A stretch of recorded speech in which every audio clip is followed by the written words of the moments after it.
कसाई कुल में प्रकट हुए थे सदन जी, तो उन्होंने पंडिताई का काम श्रेष्ठ नहीं समझा।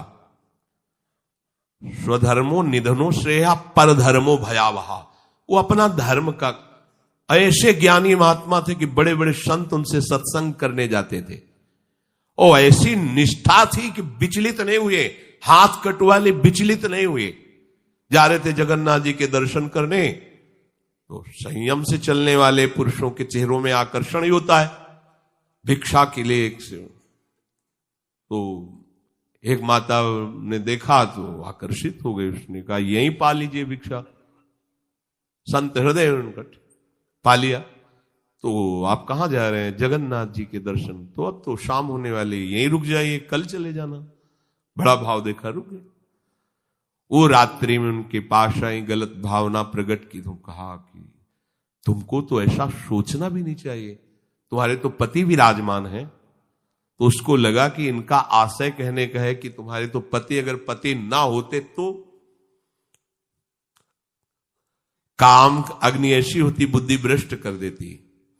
आई और कहा तो पति को राधे राधे कर दिया, तो आप ऐसा तूने कैसे सोच लिया, तेरी ऐसी भावना। बोले अब ज्यादा हमारे सामने बाबागिरी नहीं, अब हम जो कहें वही कहो, नहीं तो हम जब पति को मार सकती तो तुम्हें अभी पूरी जनता से मरवा सकती है। तो उनका प्राण दे सकता हूं, धर्म से विमुख नहीं हो सकता। उसने मचा दिया हल्ला, लोग एकत्रित, देखो देखो ये धर्म करने का फल। मांग रहा था रोटी, हमने इसको बैठ के पवाया और कहा कि आज रात्रि यहीं रुक जाओ। रात्रि में रुका, हमारे साथ गंदा आचरण करना चाहा, पति ने विरोध किया, पति का गला काट दिया। और जाल रचने में माया को देर लगती है क्या? वो मुस्कुरा रहे थे। जगन्नाथ जी बड़ी सुंदर लीला की आपने, भक्त हैं उनके तो सामने भगवान, तो उनके संसार थोड़ी होता है। भक्त केवल भगवान को देखता है, उनकी लीला है जैसा।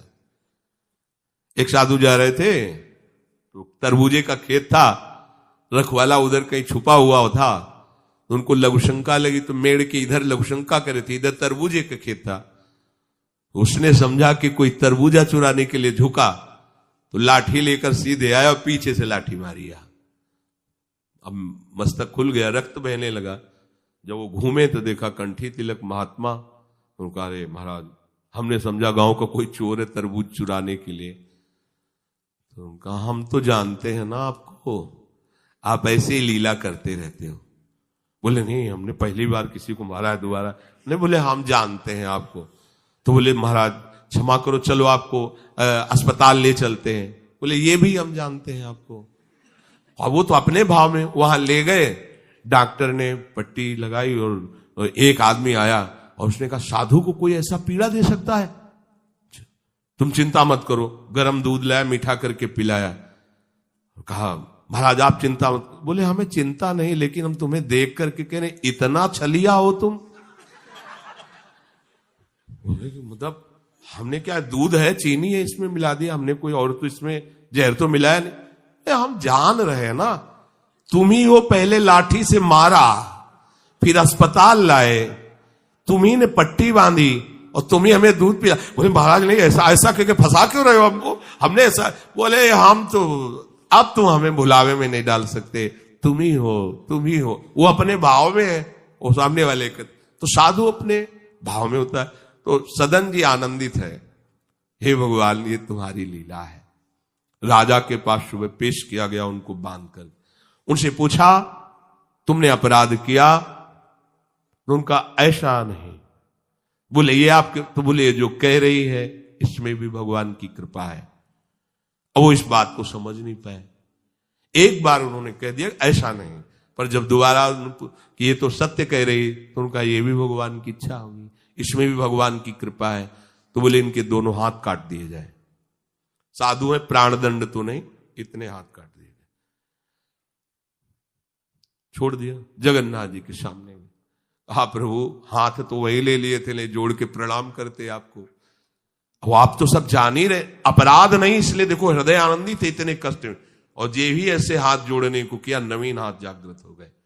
और भगवान प्रसन्न होकर के, भगवान जब बातचीत करते हैं तो यही बातचीत अपने से होने लगे तो आप नहीं सुन पाएंगे, जिससे होगी वही सुन पाए। भगवान ने कहा तुम्हारा हमारे प्रति तनिक भी रोष नहीं आया कि बिना किसी गलती के तुम्हारे ऊपर आरोप और ये दंड। बोले प्रभु हर चेष्टा में मुझे आपका प्यार दिखाई देता है। तो वो करके इतने बड़े महात्मा है कि जहां भयभीत हो जाएंगे कि भैया वो ऐसे तो हम धर्म से चलते हैं, पर अब सब जान जाएंगे, दंड मिलेगा, इससे अच्छा चल भैया जैसा तेरा। नहीं, प्राण चले जाएंगे धर्म। और कार्य क्या करते हैं, ये अपने कर्म को छोटा मत समझो, चाहे किसानी हो, चाहे व्यापार हो, छोटी सी दुकान है, अच्छा है, नाम जप कर रहे हो, 10, 20, 50, 100 जो भी मिले, आटा दाल नमक रोटी खाओ पियो, तुम्हारा परिवार आगे चलकर बहुत उन्नति को प्राप्त होगा।